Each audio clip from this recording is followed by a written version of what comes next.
ایک دفعہ کا ذکر ہے کہ ایک گاؤں میں ایک آدمی رہتا تھا۔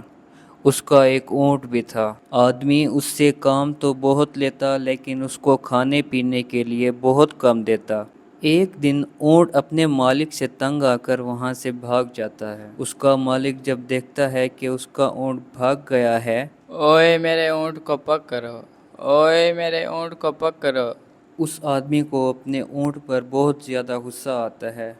وہ اس کو پکڑنے کے لیے اس کے پیچھے بھاگتا ہے لیکن اونٹ بھاگ جاتا ہے اور کہیں جا کے چھپ جاتا ہے۔ کچھ ہی دنوں بعد اس آدمی کو کسی کام سے سفر پر جانا پڑتا ہے۔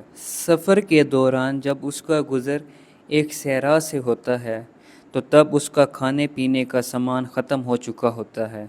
اب وہ بہت زیادہ پریشان ہوتا ہے۔ اچانک اس کی نظر ایک اونٹ پر پڑتی ہے جو اس کی ہی طرف آ رہا ہوتا ہے۔ جب اونٹ اس کے قریب پہنچ جاتا ہے تو اسے پتہ چلتا ہے کہ یہ تو وہی اونٹ ہے جو اس سے ہی بھاگ آیا تھا۔ جب اونٹ اس کے قریب آتا ہے تو وہ اسی کا ہی اونٹ ہوتا ہے۔ وہ یہ دیکھ کر بہت زیادہ حیران ہوتا ہے کہ اس کا اونٹ پہلے سے زیادہ صحت مند ہو چکا ہوتا ہے۔ اب اس آدمی کو احساس ہوتا ہے کہ اس نے اپنے اونٹ کے ساتھ بہت برا سلوک کیا ہوتا ہے۔ وہ بہت زیادہ شرمندہ ہوتا ہے اور اپنے اونٹ سے کہتا ہے، اے میرے اونٹ، میں نے تمہارے ساتھ بہت زیادتی کی ہے، مجھے معاف کر دو۔ اونٹ اپنے مالک کی حالت کو دیکھ کر اسے معاف کر دیتا ہے۔ وہ آدمی پیاس کی وجہ سے بہت پریشان ہوتا ہے۔ اونٹ اپنے مالک کی حالت دیکھ کر اس کو ایک ٹھنڈے پانی کے تالاب پر لے جاتا ہے۔ وہ آدمی ٹھنڈے پانی کا تالاب دیکھ کر خوش ہو جاتا ہے۔